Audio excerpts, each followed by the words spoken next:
شب برات کو عموماً مسلمانوں کا ایک تہوار سمجھا جاتا ہے۔ اس کے کچھ مراسم بھی مقرر کر لیے گئے ہیں جن کی شدت سے پابندی کی جاتی ہے۔ دھوم دھام کے لحاظ سے تو گویا محرم کے بعد اسی کا نمبر ہے، مگر سچی بات یہ ہے کہ یہ خام خواہ کا بناوٹی تہوار ہے۔ نہ قرآن میں اس کی کوئی اصلیت ہے، نہ حدیث میں، نہ صحابہ کرام کے دور کی تاریخ ہی میں اس کا کوئی پتہ نشان ملتا ہے، اور نہ ابتدائی زمانہ کے بزرگان دین ہی میں سے کسی نے اسے اسلام کا تہوار قرار دیا ہے۔ اسلام دراصل رسموں اور تہواروں کا مذہب ہے ہی نہیں، یہ تو ایک سیدھا اور معقول مذہب ہے جو انسان کو رسموں کی جکڑ بندیوں سے، کھیل تماشے کی بے فائدہ مشغولیتوں سے اور فضول کاموں میں وقت، محنت اور دولت کی بربادیوں سے بچا کر زندگی کی ٹھوس حقیقتوں کی طرف توجہ دلاتا ہے، اور ان کاموں میں آدمی کو مشغول کرنا چاہتا ہے جو دنیا اور آخرت کی فلاح و بہبود کا ذریعہ ہوں۔ ایسے مذہب کی فطرت سے یہ بالکل بعید ہے کہ وہ سال میں ایک دن حلوے پکانے اور آتش بازیاں چھوڑنے کے لیے مخصوص کر دے اور آدمی سے کہے کہ تو مستقل طور پر ہر سال اپنی زندگی کے چند قیمتی گھنٹے اور اپنی محنت سے کمائے ہوئے بہت سے روپے ضائع کرتا رہا کر، اور اس سے بھی زیادہ بعید یہ ہے کہ وہ کسی ایسی رسم کا انسان کو پابند بنائے جو صرف وقت اور روپیہ ہی برباد نہیں کرتی بلکہ بعض اوقات جانوں کو بھی ضائع کرتی ہے اور گھر تک پھونک ڈالتی ہے۔ اس قسم کی فضولیات کا حکم دینا تو درکنار، اگر ایسی کوئی رسم نبی صلی اللہ علیہ وسلم کے زمانے میں موجود ہوتی تو یقیناً اسے حکماً روک دیا جاتا، اور جو ایسی رسمیں اس زمانہ میں موجود تھیں انہیں روکا ہی گیا۔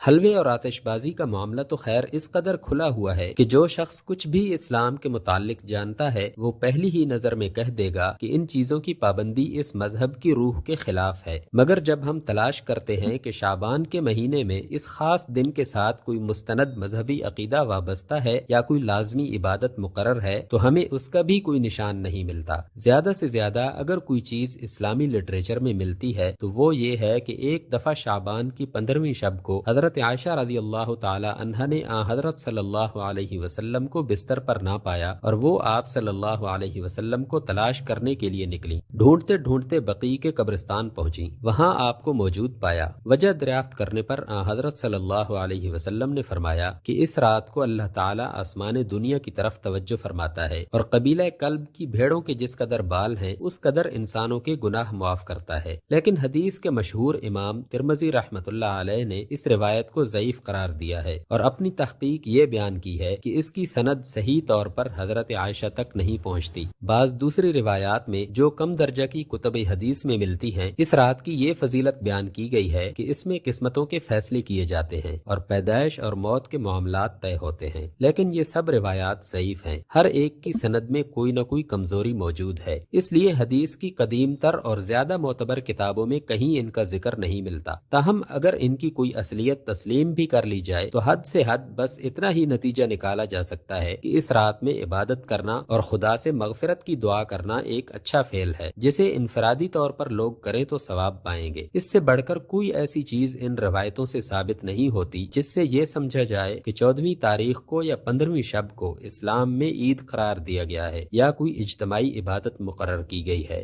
حدیث کی زیادہ معتبر کتابوں سے جو بات ثابت ہے وہ یہ ہے کہ رسول صلی اللہ علیہ وسلم پر رمضان کی آمد سے پہلے ہی شعبان کے مہینے میں ایک خاص کیفیت طاری ہو جاتی تھی۔ رمضان کا مہینہ وہ مہینہ ہے جس میں آپ صلی اللہ علیہ وسلم کو اللہ تعالی کی طرف سے پیغمبری جیسے عظیم الشان منصب پر معمور کیا گیا اور قرآن جیسی لازوال کتاب کے نزول کا آغاز ہوا۔ اس وجہ سے نہ صرف رمضان میں آپ غیر معمولی طور پر عبادت فرمایا کرتے تھے بلکہ اس سے پہلے ہی آپ کی لو خدا سے لگ جاتی تھی۔ حضرت عائشہ رضی اللہ تعالی عنہا اور حضرت ام سلمہ رضی اللہ تعالی عنہا بیان کرتی ہیں کہ رمضان کے سوا سال کے باقی 11 مہینوں میں صرف شعبان ہی ایسا مہینہ تھا جس میں آپ سب سے زیادہ روزے رکھتے تھے، بلکہ تقریباً پورا مہینہ ہی روزے رکھتے گزر جاتا تھا۔ لیکن آپ کا یہ طرز عمل اپنی ذات کے لیے خاص تھا اور اس گہرے روحانی تعلق کی بنا پر تھا جو نزول قرآن کے مہینے سے آپ کو تھا۔ رہے عام مسلمان تو انہیں آپ نے ہدایت فرما دی تھی کہ ماہ شعبان کے آخری 15 دنوں میں روزے نہ رکھا کریں، کیونکہ اس میں یہ اندیشہ تھا کہ اگر عادتاً لوگ اس مہینے کے آخری دنوں میں روزہ رکھنے لگے تو رفتہ رفتہ یہ ایک لازمی رسم بن جائے گی اور رمضان کے فرض روزوں پر خام خواہ 10-15 مزید روزوں کا اضافہ ہو جائے گا اور اس طرح لوگوں پر وہ بار پڑ جائے گا جو خدا نے ان پر نہیں رکھا ہے۔ اسلام میں خاص طور پر یہ بات ملحوظ رکھی گئی ہے کہ جو کچھ خدا نے اپنے بندوں کے لیے لازم کیا ہے اس کے سوا کوئی دوسری چیز بندے خود اپنے اوپر لازم لازم نہ کر لیں۔ کوئی خود ساختہ رسم، کوئی مصنوعی قاعدہ، کوئی اجتماعی عمل ایسا نہ ہو جس کی پابندی لوگوں کے لیے فرض کی طرح بن جائے۔ خدا زیادہ بہتر جانتا ہے کہ اس کے بندوں کی بھلائی کن چیزوں کی پابندی میں ہے اور کس چیز کی کتنی پابندی میں ہے۔ اس کی قائم کی ہوئی حدوں سے تجاوز کر کے بندوں کو بطور خود کوئی رسم مقرر نہیں کر لینی چاہیے۔ پچھلی قوموں نے یہی غلطی کی تھی کہ نئی نئی رسمیں ایجاد کر کے اپنے اوپر فرائض اور واجبات کے ردے چڑھاتی چلی گئیں اور رفتہ رفتہ رسمیات کا ایک ایسا تانا بانا اپنے گرد بن ڈالا جس کے جال نے آخر کار ان کے ہاتھ پاؤں جکڑ کر رکھ دیے۔ قرآن رسموں کو زنجیروں سے تشبیہ دیتا ہے اور حضرت محمد صلی اللہ علیہ وسلم کے مشن کا ایک بڑا کام یہ بتانا ہے کہ ان زنجیروں کو کاٹ پھینکیں جن میں انسان نے اپنے آپ کو خود کس رکھا ہے۔ یہی وجہ ہے کہ شریعت محمدی میں فرائض کا ایک نہایت ہلکا اور سادہ ضابطہ تجویز کر کے باقی تمام رسموں کا خاتمہ کر دیا گیا۔ عید الفطر اور بقرعید کے سوا کوئی تہوار نہ رکھا گیا، حج کے سوا کوئی یاترا نہ رکھی گئی، زکوٰۃ کے سوا کسی نظر نیاز یا دان پن کو فرض نہ کیا گیا، اور ہمیشہ کے لیے یہ اصول طے کر دیا گیا کہ انسان کو جس طرح خدائی فرض میں کوئی چیز کم کرنے کا حق نہیں ہے، اسی طرح کوئی چیز بڑھانے کا حق بھی نہیں ہے۔ ابتدائی زمانہ میں جو لوگ شریعت محمدی کی روح کو سمجھتے تھے وہ سختی کے ساتھ اس اصول کے پابند رہے۔ انہوں نے نئی رسمیں ایجاد کرنے سے انتہائی پرہیز کیا اور جو چیز لازمی رسم بنتی نظر آئی اس کی فوراً جڑ کاٹ کر رکھ دی۔ انہیں معلوم تھا کہ ایک چیز جس کو نیکی اور ثواب کا کام سمجھ کر ابتدا میں بڑی نیک نیتی کے ساتھ شروع کیا جاتا ہے، وہ رفتہ رفتہ کس طرح سنت، پھر واجب، پھر فرض اور آخر کار فرضوں سے بھی زیادہ اہم بنتی چلی جاتی ہے، اور جہالت کی بنا پر لوگ اس نیکی کے ساتھ کس طرح بہت سی برائیاں ملا جلا کر ایک قبیح رسم بنا ڈالتے ہیں، اور اس قسم کی رسمیں جمع ہو کر کس طرح انسانی زندگی کے لیے ایک وبال اور انسانی ترقی کی راہ میں ایک بھاری روک بن جاتی ہیں۔ اس لیے ابتدائی دور کے علماء اور امام اس بات کی سخت احتیاط رکھتے تھے کہ شریعت میں کسی نئی چیز کا اضافہ نہ ہونے پائے۔ ان کا یہ مستقل عقیدہ تھا کہ جو چیز شریعت میں نہیں ہے اسے شرعی حیثیت دینا، یا جس چیز کی شریعت میں جو حیثیت ہے اس سے زیادہ اہمیت اسے دینا بدعت ہے، اور ہر بدعت گمراہی ہے۔ لیکن افسوس ہے کہ بعد کی صدیوں میں اس طرف سے انتہائی غفلت برتی گئی اور بتدریج مسلمان بھی اپنی خود ساختہ رسموں کے جال میں اسی طرح پھنستے چلے گئے جس طرح دنیا کی دوسری قومیں پھنسی ہوئی تھیں۔ اس خرابی کی ایک بڑی وجہ یہ ہے کہ بعد کے زمانے میں جو قومیں اسلام کے دائرے میں داخل ہوئیں انہیں صحیح اسلامی تعلیم و تربیت نہ مل سکی۔ وہ اپنے ساتھ پرانے جاہلیت کے بہت سے خیالات اور بہت سے طور طریقے لیے ہوئے اسلام میں آ گئیں۔ انہیں صدہا برس سے رسمیات اور تہواروں اور میلوں ٹھیلوں اور یاتراؤں کی عادت پڑی ہوئی تھی۔ اس کے بغیر ان کے لیے مذہبی زندگی میں گویا کوئی لطف ہی نہ تھا۔ اسلام کی سادہ شریعت کے دائرے میں آ کر بجائے اس کے کہ وہ پرانی رسموں کا بوجھ اترنے اور پرانی زنجیروں کے بند کٹنے سے اطمینان محسوس کرتی، انہیں یہاں آتے ہی یہ فکر لاحق ہو گئی کہ کس طرح وہی بوجھ پھر اپنے اوپر لاد لیں جنہیں اسلام نے اتارا تھا، اور وہی بیڑیاں پھر پہن لیں جنہیں اسلام نے کاٹا تھا۔ چنانچہ انہوں نے کچھ تو پرانی جاہلیت کی رسمیں ذرا سی ظاہری صورت بدل کر باقی رکھی، کچھ نئی رسمیں خود ایجاد کی، یہاں تک کہ اسلام کو بھی ویسا ہی رسموں اور تہواروں کا مذہب بنا کر رکھ دیا جیسے ان کے پرانے مذہب تھے۔ ان نئی رسموں کی ایجاد میں ماشاءاللہ خاصی باریک بینی سے کام لیا گیا۔ قرآن اور حدیث کو اس غرض کے لیے تو نہ چھانا گیا کہ اسلام نے انسانی زندگی کے لیے جو نظام نامہ مرتب کیا ہے اس کے اصول معلوم کیے جاتے، بلکہ ساری چھان بین اسی لیے کی گئی کہ کہاں ایک نئی رسم ایجاد کرنے کے لیے یا پرانی جاہلانہ رسموں کو جاری رکھنے کے لیے کوئی بہانہ مل سکتا ہے۔ پھر اگر کسی جگہ ایک بال کی نوک کے برابر بھی کوئی اشارہ مل گیا تو اس پر ایک پہاڑ برابر عمارت تعمیر کر ڈالی گئی۔ لوگ اپنی جگہ خوش ہیں کہ اسلام میں تہواروں اور رسموں کی جو کمی تھی اس کو انہوں نے پورا کر لیا ہے،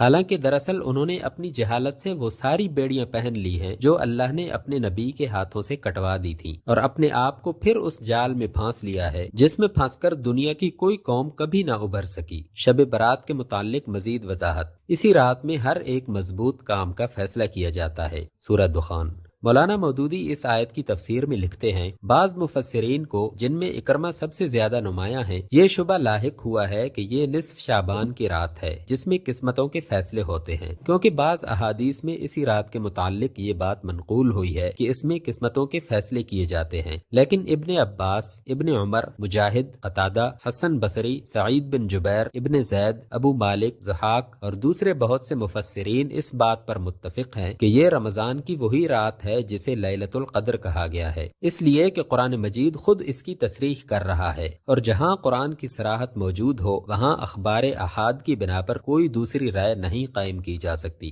ابن کثیر کہتے ہیں کہ عثمان بن محمد کی جو روایت امام زہری نے شعبان سے شعبان تک قسمتوں کے فیصلے ہونے کے متعلق نقل کی ہے، وہ ایک مرسل روایت ہے اور ایسی روایات نصوص کے مقابلے میں نہیں لائی جا سکتی۔ قاضی ابو بکر ابن العربی کہتے ہیں کہ نصف شعبان کی رات کے متعلق کوئی حدیث قابل اعتماد نہیں ہے، نہ اس کی فضیلت کے بارے میں اور نہ اس امر میں کہ اس رات قسمتوں کے فیصلے ہوتے ہیں، لہٰذا ان کی طرف التفات نہیں کرنا چاہیے۔